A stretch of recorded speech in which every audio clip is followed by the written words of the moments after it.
ખેડૂતો છે કે અલગ પ્રકારની પદ્ધતિથી ઓછું વાવેતર કરીને લાખો રૂપિયાની કમાણી કરતા હોય છે।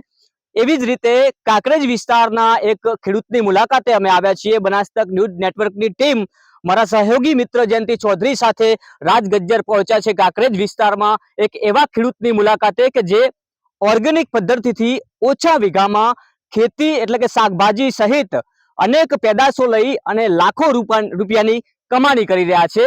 અમે તમને એ ખેડૂત સાથે મુલાકાત કરાવીશું। કઈ પદ્ધતિથી ખેતી કરે છે, આ ખેતીની અંદર જે ઓર્ગેનિક જે ખાતર છે એ કયા કયા પ્રકારના ખાતરો વાપરે છે, જેથી કરીને એક બનાસકાંઠા જિલ્લામાં નહીં પરંતુ સમગ્ર વિશ્વમાં એક સંદેશ જાય કે આ હાલમાં જે અભિયાન ચાલી રહ્યું છે બનાસ ડેરી દ્વારા, હમણાં જ સતગુરુ અહીંયા આવ્યા હતા તમિલનાડુથી, અને જે માટી બચાવો અભિયાન સેવ સોઇલનું જે બીડું ઝડપ્યું છે સમગ્ર દેશમાં કે ભવિષ્યમાં જો આ માટી નહીં બચે તો આપણું જ વાવેતર કરેલું આપણો જ દાણો આપણને મારી નાખશે। કારણ કે જે ભારે ઝેરીલા ખાતરથી આ પેદાશો લેવાનું ખેડૂતો શીખી ગયા છે, એની ઉપર અંકુશ લાવવું પડશે। એનું કારણ છે કે આપણી જ જમીન આપણને મારી નાખશે, અને આ જમીન આપણને બચાવે તેના માટે માટી બચાવવાનું અભિયાન આ સદગુરુ દ્વારા અને બનાસ ડેરી દ્વારા શંકર ચૌધરી દ્વારા જ્યારે આ શરૂઆત કરવામાં આવી છે ત્યારે આ એક સંદેશ જવો જોઈએ અહીંથી। આ એટલા માટે જ આ ખેડૂતની મુલાકાત કરવા માટે આવ્યા છીએ કે ઓછા વીઘામાં આધુનિક ખેતી કરી, ઓર્ગેનિક ખેતી કરી, ઓર્ગેનિક ખાતર નાખી અને આ જે દવાવાળું જે ખાતર છે એનો નાશ કરી અને સંપૂર્ણ ઓર્ગેનિક તૈયાર કરેલો પાક કઈ રીતે મેળવી શકાય, લોકો સુધી કઈ રીતે સુખાકારી લે, પોતાનું જે શરીર છે કઈ રીતે તંદુરસ્ત રહે, તેના માટેનો આ એક આધુનિક પ્રયોગ છે। અહીંયા કાંકરેજ વિસ્તારમાં આજે અમે આવ્યા છીએ અને તમને એક ખેડૂત સાથે પણ ચર્ચા અમે કરીશું કે કઈ પદ્ધતિથી તમે વાવણી કરો છો, કઈ પદ્ધતિથી તમે આનો ઉપયોગ કરો છો અને કેટલા ટકા આમાં તમને બચત મળે છે, એવા તમામ મુદ્દાઓ સાથે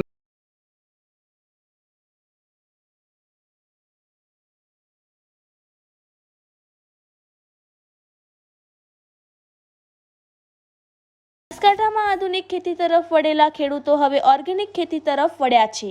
ત્યારે બનાસકાંઠામાં અનેક ખેડૂતો એવા છે કે જેઓ ઓછી જમીનમાં ઓર્ગેનિક ખેતી કરીને વર્ષે લાખો રૂપિયાની કમાણી કરી રહ્યા છે। ત્યારે વાત કરવામાં આવે હાલમાં જે સદગુરુ દ્વારા આપણા ભારતની માટી બચાવો અભિયાન શરૂ કરવામાં આવ્યું છે, એના સંદર્ભે ખેડૂતો જમીન બચાવવા માટે પ્રેરિત બને તેના માટે એક શુભ સંદેશ થકી આ ખેડૂત સાથે મુલાકાત કરીને અમે તમને બતાવવા માંગીએ છીએ કે બિલકુલ ઝેરી દવાનો છંટકાવ કર્યા વગર ઓર્ગેનિક ખેતી કરી અને આપણી જમીન પણ બચાવી શકીએ છીએ અને આપણા શરીરમાં થતો રોગ પણ અટકાવી શકીએ છીએ। તે હેતુથી અમે આ એક જાગૃત ખેડૂતને મળ્યા અને જાણવા મળ્યું કે કઈ રીતે આ ખેતી કરી અને લાખોની કમાણી કરી રહ્યા છે, કેવી રીતે આની અંદર દવાનો છંટકાવ થાય છે, કેવી રીતે ઓર્ગેનિક ખેતી તૈયાર થાય છે અને કેવી રીતે પાક જે છે એ તૈયાર થાય છે। મહત્વની વાત એ છે કે આ જાગૃત ખેડૂત દ્વારા જે જૈવિક ખાતર બનાવવામાં આવે છે એમાં જાતે છંટકાવ કરવાનો હોય છે, એટલે કે અમારો હેતુ એ છે કે વધુમાં વધુ ઓર્ગેનિક ખેતી થાય અને આ ઝેરયુક્ત દવાથી આપણે મુક્ત બનીએ તેના માટેના અમારા પ્રયાસો છે। આપણા દેશની માટી બચશે તો જ આપણે બચી શકશું, નહીં તો આવનારા વર્ષો બાદ આપણો જ વાવેલો દાણો આપણને મારી નાખશે। કારણ કે રાસાયણિક ખાતર હોય, ઝેરી દવાઓ હોય, હાલમાં ભરપૂર ઉપયોગ થઈ રહ્યો છે આપણી જમીનમાં, એટલે એ જમીન પણ ઝેર જ બનવાની। એટલે જમીનને બચાવવાના પ્રયાસો થકી અમારો આ અહેવાલ છે। અમે એવા અનેક ખેડૂતોને શોધીને આ ખેડૂતો જે પ્રયાસો કરી રહ્યા છે જે જમીન બચાવવાના, અને આના સંદર્ભે ખેડૂતોમાં જાગૃતતા આવે અને ભવિષ્યમાં આવી રીતે ખેતી કરે તો આપણી જમીન પણ બચશે અને ઓછી જમીનમાં વધુ પાક લઈને લાખો રૂપિયાની કમાણી પણ કરશે।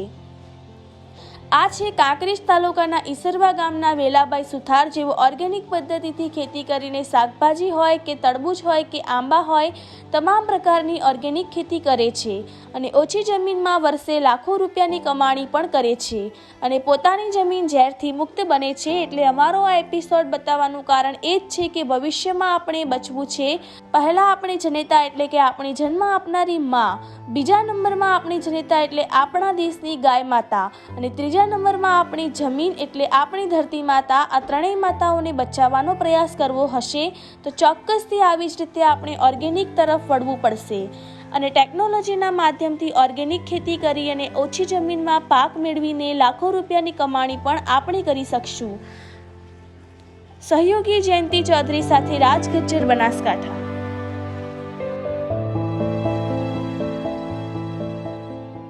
કેટલા સમયથી આ વાવણી કરી મામા તમે?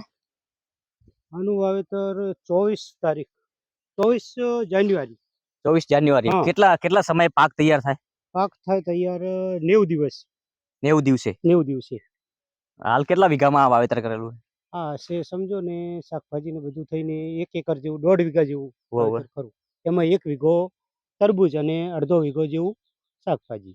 મતલબ બે વીઘામાં આ બધું 1.5 વીઘામાં 1.5 1.5 વીઘામાં. વીઘામાં કેટલા દિવસે આની પાક તૈયાર થાય? 90 દિવસે 90 દિવસે તૈયાર. 3 મહિને. હા, 85 દિવસ પછી ગમે ત્યારે આને પાકી જાય એટલે કાઢવાની તૈયારી કરી દેવી. અચ્છા.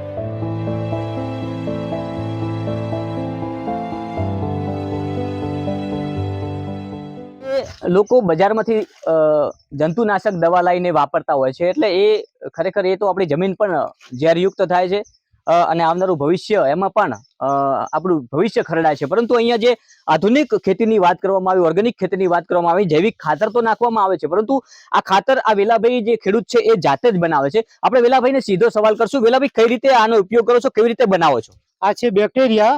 આમાં 200 લીટર પાણી, 5 લીટર બેક્ટેરિયા અને બતાવવાની કોશિશ. 2 કિલો ગોળ, દેશી ગોળ જે કેમિકલ વગરનો હોય, કાળો ગોળ, એ રહ્યો નાખવાનો. બરોબર. 5 દિવસ આને સવાર સાંજ હળવે હળવે આમ ઘડિયાળની દિશામાં 5-10 મિનિટ જેવું ફેરવવાનું, એને હલાવવાનું. બરાબર. અને 5-7 દિવસે આ બેક્ટેરિયા તૈયાર થઈ જાય છે. આ પછી બેક્ટેરિયા પાકને આપવાથી જમીનમાં બેક્ટેરિયાનું પ્રમાણ વધે છે. છાણિયું ખાતર અને બેક્ટેરિયાનું પ્રમાણ વધે. છાણિયું ખાતર તો હોય જ છે આપણી જમીનમાં. બરાબર. અને બેક્ટેરિયાનું પ્રમાણ વધે એટલે રાસાયણિક ખાતર નાઇટ્રોજન જે આપવાની જરૂર પડે છે એ જરૂર પડતી નથી. જેટલા બેક્ટેરિયા વધારે છે એટલી જમીન ફળદ્રુપ છે. આ જે છે આને શું કહેવાય? આનો ઉપયોગ કઈ રીતે કરવાનો? આમાં શું કઈ દવા તમે બીજી વાપરો છો? આ છે ડીકમ્પોઝર. અને ડીકમ્પોઝર માં બસ એવી રીતે જ બને છે. ડીકમ્પોઝર ની એક 20 રૂપિયાની સીસી આવે નાની, એ એક વખત લાવી દો એટલે મલ્ટીપ્લાય થાય. એમાં 1 કિલો ગોળ નાખવાનો, 200 લીટર પાણી લેવાનું. બરોબર. આ 12 મહિના પડ્યું રહે ને અને આનો યુઝ ના થાય 12 મહિના સુધી તો આ બગડતું નથી. બરાબર. એટલે આની આ વપરાઈ જાય તો પછી આમાં ફરી પાછી પેલી બાટલી લાવવાની જરૂર રહેતી નથી. આ મલ્ટીપ્લાય થાય જ છે. બરાબર. એટલે આનો ઉપયોગ શેમાં? આ છંટકાવમાં થાય. આને મૂળમાં પણ આપીએ છીએ અમે. બરાબર. અને આનો છંટકાવ પણ કરી શકાય છે. અચ્છા. હવે આ જે ત્રીજા નંબરનું છે, હા, આ છે જીવામૃત. અચ્છા. બરાબર. આ જીવામૃત અત્યારે પીપ ખાલી પડ્યું છે, પણ આજે ચલાવી દીધેલું છે. હવે આજે ફરીથી નવું બનાવ્યું. બરાબર. જીવામૃતમાં 10 કિલો ગાયનું સાણ લેવાનું, દેશી ગાયનું સાણ. દેશી ગાયનું ગૌમૂત્ર 5 લીટર. આમાં ગૌમૂત્ર છે, જોઈ લો. આમાં ગૌમૂત્ર છે. બરાબર. આ દેશી ગાયનું ગૌમૂત્ર છે. દેશી ગાયનું ગૌમૂત્ર છે.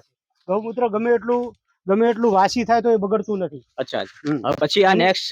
અને આમાં કઠોળનો લોટ પણ લેવાનો 1 કિલો શેઢાની માટી એટલે જ્યાં રાસાયણિક ખાતર કે દવાનો ક્યાંય એનો વપરાશ ન થતો એવી જગ્યાએથી માટી લેવાની, એટલે એ ફળદ્રુપ માટી હોય. બરાબર. અને 1 કિલો ચણાનો લોટ. પછી આ 7 દિવસ સવાર સાંજ હલાવવાનું. અને આ જીવામૃત છે એ યુરિયા નાખવાનું ગરજ સારે છે. આ તો આમાં રેડી અને ચલાવીએ છીએ આમાંથી. બરાબર. આમાં અત્યારે મોટર રિપેરિંગમાં આપી છે. બરાબર.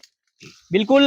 આ જે પદ્ધતિ આપણે જાણી, વેલાભાઈ જે ખેડૂત છે, જે ઓર્ગેનિક પદ્ધતિથી જે ખેતી કરી રહ્યા છે, એટલે સંપૂર્ણપણે જે ઝેરી દવા છે એ ઝેરી દવા યુક્ત નહીં, ઝેરી દવાથી બિલકુલ મુક્ત આ જમીન ફળદ્રુપ બને અને ઝેરમાંથી બચી શકાય તેના માટે આ જે જૈવિક જે ખાતર છે એમાં છંટકાવ કરવાનો હોય છે, છોડને આપવાનું હોય છે. તમામ અહીંયા આપણે જોઈશું ગોળ છે, ગાયનું જે દેશી ગાયનું જે જરણ છે, આ તમામ જે અહીંયા વાપરવામાં આવે છે. ઘણી બધી જે પ્રક્રિયા વાત કરી વેલાભાઈ, આપણે જે ખેડૂત છે એ તમામ પ્રકારની આપણને માહિતગાર કર્યા કે શું આમાં નાખી શકાય અને આ કઈ રીતે આપણે જાતે જ આ જે જૈવિક દવા છે એ બનાવી શકાય તેના માટેના આ પ્રયોગો છે. ને આ પ્રયોગો થકી વેલાભાઈ અઢળક કમાણી કરી રહ્યા છે. ઓછા સમયમાં શાકભાજીની વાવણી કરે છે, તરબૂચ વાવે છે, અહીંયા આંબા પણ છે. એ તમામ આંબા પણ એમના જે બિલકુલ હાવ ઓર્ગેનિક જ વાવણી કરવામાં આવી છે. એટલે કહી શકાય કે આ શાકભાજી તમે ઘરે લઈ જાઓ તો પણ નુકસાન નથી થતું, તમે આની કેરી ખાશો તો પણ જીવનમાં ક્યારે તમારા શરીરમાં નુકસાન નથી થતું. તેના માટેના આ પ્રયાસો છે ને આ પ્રયાસો અમે તમને એટલા માટે બતાવવાની કોશિશ કર્યા છે કે માટી બચાવવાનો જે પ્રયાસ, જે અભિગમ છે એ સદગુરુનો સમગ્ર દેશમાં ચાલી રહ્યો છે અને એના થકી અહીંયાથી એક સંદેશ જશે કે આવી જ રીતે તમે માટી બચાવી શકશો. આગામી સમયમાં જો આવી જ રીતે જંતુનાશક દવા તમે વાપરશો તો 25 વર્ષ પછી તમારો વાવણી કરેલો તમારો દાણો જ તમને મારી નાખશે. એટલે આમાંથી બચવાની કોશિશ કરવા માટેનો આ અમારો સંદેશ છે અને વધુમાં વધુ અમને ફોલો કરવા અને વધુમાં વધુ આ વિડીયો વાયરલ કરવા મારી અપીલ છે, રાજ ગજ્જરની અપીલ છે. બનાસતક ન્યૂઝ નેટવર્ક તમને આવા જ અનેક ખેડૂતો સાથે મુલાકાત કરાવશે. ઓછી જમીનમાં કઈ રીતે ફળદ્રુપ જમીન બનાવવી, ઓછી જમીનમાં મબલખ પાક કઈ રીતે લેવો, ઓછી જમીનમાં વધુ કમાણી કઈ રીતે કરવી, આવા અનેક ખેડૂતો સાથે અમે તમને મુલાકાત કરાવીશું આગામી સમયમાં. રાજ ગજ્જર, બનાસતક ન્યૂઝ નેટવર્ક.